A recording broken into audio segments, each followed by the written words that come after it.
Please আপনার পায়ে পড়ি, আজকে অন্তত আমায় ছেড়ে দিন। আমার পিরিয়ড চলছে, আমি সহ্য করতে পারবো না। পায়ে পড়ি, আমায় অন্তত 2 দিন সময় দিন। চুপ করে যা করছি সেটাতে সায় দে। এক রাতের বিনিময়ে 15,000 টাকা দিয়ে কিনেছি তোকে। এসব অজুহাত দিয়ে পার পাবি না। কাবেরীর কথাটি সম্পূর্ণ উপেক্ষা করে কথাটি বলে এক হাত দিয়ে কোমর চেপে ধরে আরেক হাতে শাড়ির আঁচলটা বুক থেকে সরিয়ে কাবেরীর গোলাপি ঠোঁট দুটি দখল করে নিল জয়। নরম ধবধবে পিঠে শক্ত হাতের স্পর্শে প্রত্যেকবার কেঁপে কেঁপে উঠছে কাবেরী। বিছানায় ধাক্কা দিয়ে ফেলে দিয়ে জয় যখন শার্টের বোতাম খুলতে ব্যস্ত, তখন কাবেরী ভয়ে বিছানার এক কোণে হাত পা গুটিয়ে ফুপিয়ে ফুপিয়ে অনবরত কেঁদেই চলেছে। মুহূর্তেই জয় শার্ট খুলে কাবেরীর বুক কোমরের পানে একবার লালসা ভরা চাহনিতে তাকায়। পাগলের মতো ঠোঁটে ঘাড়ে পিঠে কিস করতে থাকে। আজ সে পিশাচের রূপ নিয়েছে, যেন কাবেরীর কান্না মিশ্রিত আকুতি মিনতির স্বর তার কান অবধি পৌঁছাচ্ছেই না। এক পর্যায়ে কাবেরী যেন একদম নিস্তেজ হয়ে গেল, তাকে আর বাধা দিচ্ছে না। কিছুক্ষণ পর কাবেরীর ঠোঁট থেকে নিজের ঠোঁট সরিয়ে একটা সিগারেট ধরাতে ধরাতে অষ্টমে চলে গেল জয়। আকাশি রঙের বিছানার চাদরে রক্তের ছোপ ছোপ দাগ লেগে আছে, যেন থোকা থোকা কৃষ্ণচূড়া ফুটেছে। অষ্টমে থেকে এসে জয় লক্ষ্য করলো মেয়েটি নড়ছে না। কিঞ্চিত ভয় হতে লাগলো। কাছে গিয়ে নাকে হাত দিতেই 2 কদম পিছিয়ে গেল জয়। মেয়েটি শ্বাস নিচ্ছে না, হঠাৎ মারা গেছে। ভয়ে চুপসে গেল জয়। দেওয়ালের সাথে থপ করে বসে পড়ল ফ্লোরে। আতকা ভয়ে গা শিউরে উঠছে, ঘন ঘন নিঃশ্বাস পড়ছে। অনেক ভেবে সিদ্ধান্ত নিল যে মেয়েটাকেই পরিত্যক্ত বিল্ডিংয়ের ছাদ থেকে নিচে ফেলে দেবে। লোকে ভাববে আত্মহত্যা। যেমনি ভাবা তেমনি কাজ। ঘড়ির কাঁটা 3টার ঘরে টিকটিক করছে। লাশটাকে সিঁড়ি দিয়ে টেনে টেনে ছাদে নিয়ে পৌঁছাতেই হাঁপাতে লাগলো জয়। 7-5 না ভেবে মেয়েটিকে কোলে তুলে নিয়ে ছাদ থেকে ফেলে দিল। তবে আশ্চর্যের ব্যাপার, মাটিতে পড়ার শব্দ তার কানে এলো না। 3তলা বিল্ডিং, এতটাও বড় না যে একটি লাশ ফেলে দিলে সে শব্দ কানে আসবে না। সে যাই হোক, এক মুহূর্ত আর এখানে থাকা যাবে না। রুমে গিয়ে রক্তাক্ত বিছানার চাদরটা নিয়ে বিষণ্ণ গাড়িতে উঠে বসল। এরপর কেটে গেল 1 মাস। জয় বড়লোক পরিবারের বিগড়ে যাওয়া সন্তান। রাত করে বাড়ি ফেরা, বন্ধুদের সাথে হই হুল্লোড়, মেয়ে নিয়ে থাকা, এগুলা তার কাছে রোজকার অভ্যাস। এতদিনে সে রাতের ঘটনা প্রায় ভুলে গেছে জয়। সে রাতে একটি বদ্ধ হোটেলে আরেকটি মেয়েকে নিয়ে যায়। উদ্দেশ্য কাবেরীর সাথে যে কুকর্ম করেছে সেই কাজ এই মেয়েটির সাথেও করার। রুমে ঢুকেই দরজা লাগিয়ে দেয় জয়। লাইটটা বন্ধ করে কুটকুটে অন্ধকারে মেয়েটির কোমর চেপে ধরে ঠোঁটে ঠোঁট মিলিয়ে দিল। কিছুক্ষণ পর, এখন ছাড়ো, আমি একটু অষ্টম থেকে আসি, তারপর সারা রাত তো আসেই যান। মেয়েটি বলল, উফ, এখনই যেতে হবে? হ্যাঁ বাবু, এখনই যাব, আর এখনই আসবো। মেয়েটি অষ্টমে গেলে জয় বিছানায় শুয়ে একটা সিগারেট ধরালো। তখনই মেয়েটি এসে ওর মুখ থেকে সিগারেটটা নিয়ে জানালা দিয়ে ফেলে দিয়ে, আমার ঠোঁট থাকতে তুমি সিগারেট খাবে কেন জান? কাম অন বেবি, আজ আমার সবটা বিলিয়ে দেব তোমায়। এরপর তারা লিপ্ত হলো একে অপরের শারীরিক চাহিদা মেটাতে। জানালা থেকে মিহি আলো ঢুকে পড়ল ঘরে। সে আলোয় মেয়েটির মুখ দেখে চরমভাবে শক খায় বিষণ্ণ। মেয়েটাকে ধাক্কা দিয়ে বিছানা থেকে ফেলে দিয়ে লাফ দিয়ে দেওয়ালের সাথে লেপ্টে যায় বিষণ্ণ। কে কে কে তুমি? হা হা। মেয়েটি বিকট শব্দে হাসতে লাগলো, যেন এই হাসি এই পৃথিবীর নয়, অন্য কোনো ভুবনের। এরূপ হাসি দেখে বিষণ্ণ একদম গাবড়ে যায়। চোয়াল বেয়ে টপ টপ করে ঘাম ঝরছে। আমায় চেনো না? মনে আছে? আজ থেকে 1 মাস আগে আমায় নৃশংসভাবে ধর্ষণ করে মেরে ফেলেছো। মনে পড়ে সেদিন মেয়েটা কত আকুতি মিনতি করেছিল? এত তাড়াতাড়ি ভুলে গেছো? আমি এসেছি, ফিরে এসেছি। তুমি সেই মেয়েটা? চরম পর্যায়ের ভয়ার্ত কণ্ঠে বলল, হ্যাঁ, আমি সেই মেয়ে। কি ভেবেছিলি এত সহজে পার পেয়ে যাবি? কখনো না। আমার মৃত্যুর প্রতিশোধ আমি নেবই। কথাটা বলে কাবেরী তার অগ্নিদৃষ্টি জানালা দিয়ে নিক্ষেপ করলে বাহিরে দাউ দাউ করে আগুন জ্বলতে লাগলো এবং জানালা দিয়ে একটা লাফ দিয়ে জানালার কপাট ধরে বলল, আমি ফিরে এসেছি, আমিই কাবেরী। জয় জ্ঞান হারিয়ে ফ্লোরে ধপ করে পড়ে গেল। তারপর আর কিচ্ছু মনে নেই। যখন জ্ঞান ফিরল তখন সে ঝুলন্ত অবস্থায় নিজেকে আবিষ্কার করলো বট গাছের ইহা বড় বড় শেকড়ের সাথে পেঁচিয়ে ঝুলে আছে। একবার হেলে এদিকে আসছে আর একবার ওদিকে যাচ্ছে। কোথায় ঝুলে আছে সেটা বুঝতে দেরি হলো না। নিচের কুচকুচে কালো জল দেখে সে একটা কুয়োর মধ্যে ঝুলে আছে। কুয়ো থেকে শেকড় ধরে ধরে উপরে উঠলাম। চারিদিকে তাকিয়ে দেখলাম কুয়োটা সেই বিল্ডিংয়ের পাশে, যেখানে সেই কাবেরী মেয়েটাকে দেখছিলাম। মাথায় চিনচিন ব্যথা অনুভব করলাম, দাঁড়াতে পারছি না। সেখানে খানিকক্ষণ বসে নিজেকে সামলে নিতেই কারো পায়ের ছাপ লক্ষ্য করলাম। পায়ের ছাপটার শুরু কুয়ো থেকে এবং এর শেষ বিল্ডিংয়ের দেওয়ালে। দেওয়ালের যেখানে পায়ের ছাপ শেষ হয়েছে তার ঠিক উপরের ঘরটায় আমি ছিলাম, সেটা বেশ বুঝতে পারছি। মাথায় প্রচণ্ড ব্যথা নিয়ে হেলতে দুলতে রাস্তার কাছে গিয়ে একটা রিকশায় করে বাড়িতে গেলাম। এখন রাত 12টা। ঘরের দরজা বন্ধ করে লাইট অফ করে শুয়ে আছি আর ভাবছি, মৃত মেয়েটা কিভাবে আসলো? তাকে মেরে ফেলে তো বিল্ডিংয়ের উপর থেকে ফেলেও দিয়েছিলাম।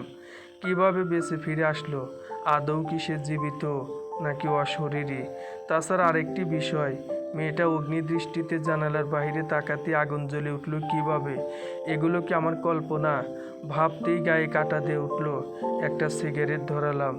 সিগারেটের ধোঁয়ায় মনের বিষণ্ণ ভাবটা কাটানো দরকার। সিগারেটটা শেষ করে ঘুমানোর চেষ্টা করলাম, কিছুতেই ঘুম আসছে না। লাইটটা অন করেই রাখলাম। বারবার শুধু সেই দৃশ্যগুলি চোখের সামনে দৃশ্যমান হচ্ছে। এক পর্যায়ে চোখটা হালকা লেগে গেল, ঘুমের আসতে শুরু করেছে। এরপর হারিয়ে গেলাম গভীর ঘুমে।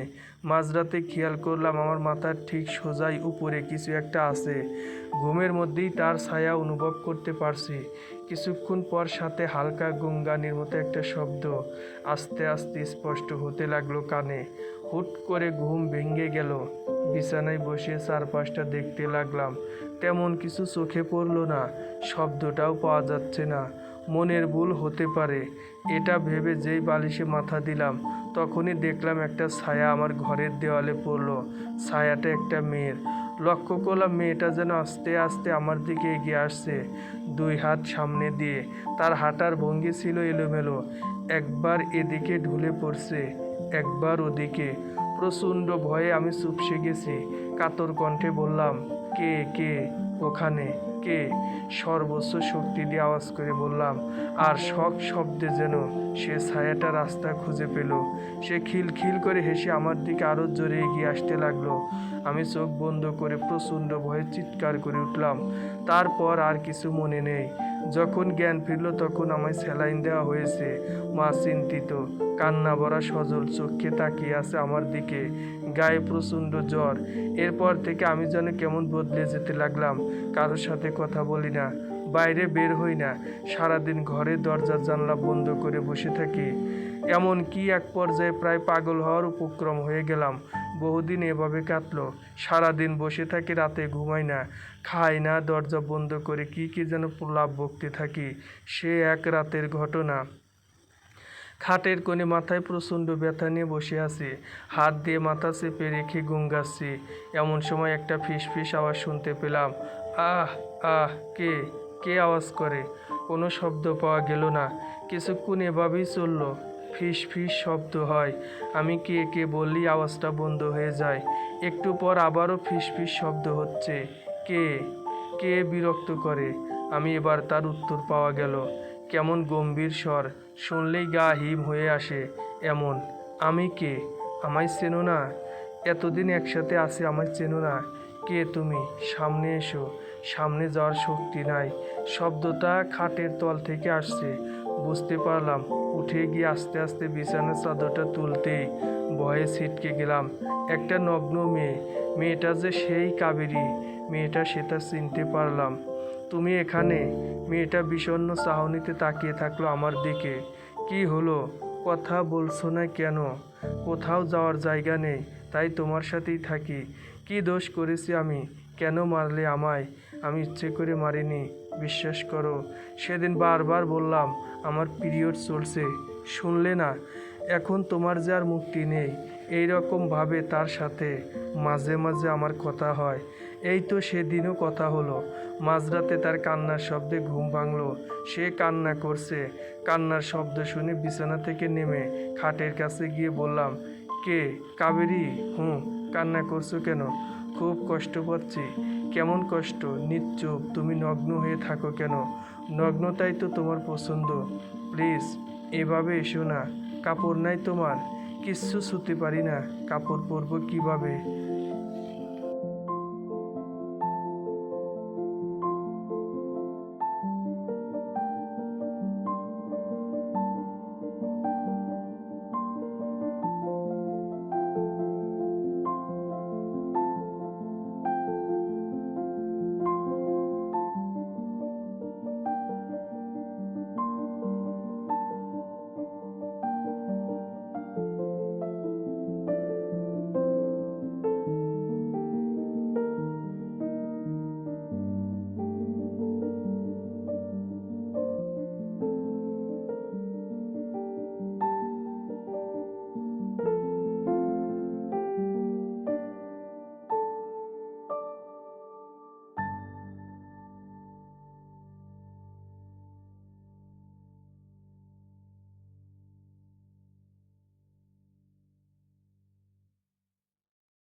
লজ্জা উপেক্ষা করে বললাম, তোমাদের বাসার ঠিকানাটা দাও তো। কেন, আপনি আসবেন?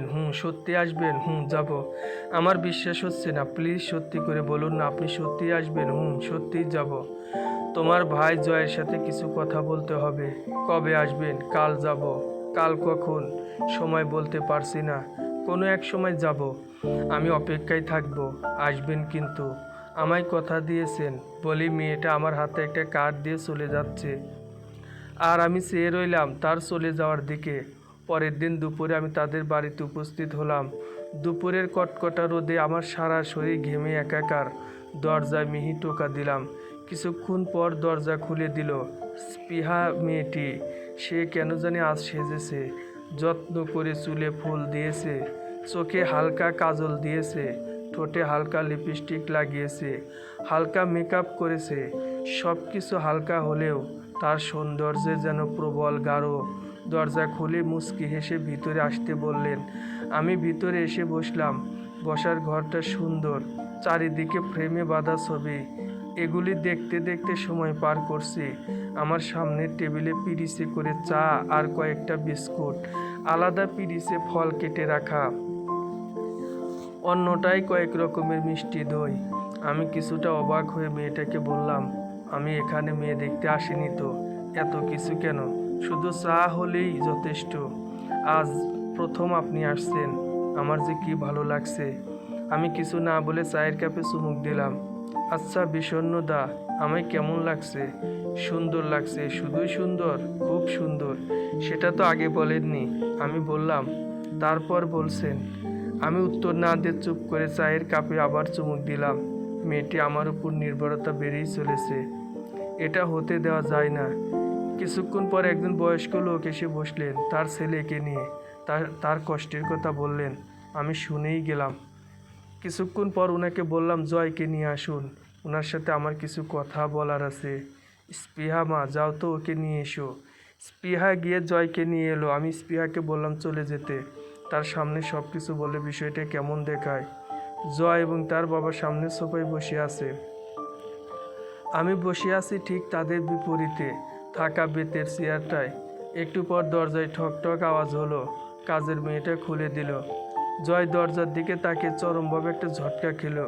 মুহূর্তেই চেহারায় কাঠিন্য ভাব চলে এসেছে। ঘন ঘন শ্বাস নিচ্ছে, গা ঘেমে একাকার। যে মেয়েটি এসেছে, সে দরজা খুলতেই যে মেয়েটি আসতো, সে আর কেউ নয়, স্বয়ং কাবেরী। জয় কাবেরীকে দেখে সোফা থেকে উঠে দাঁড়ালো।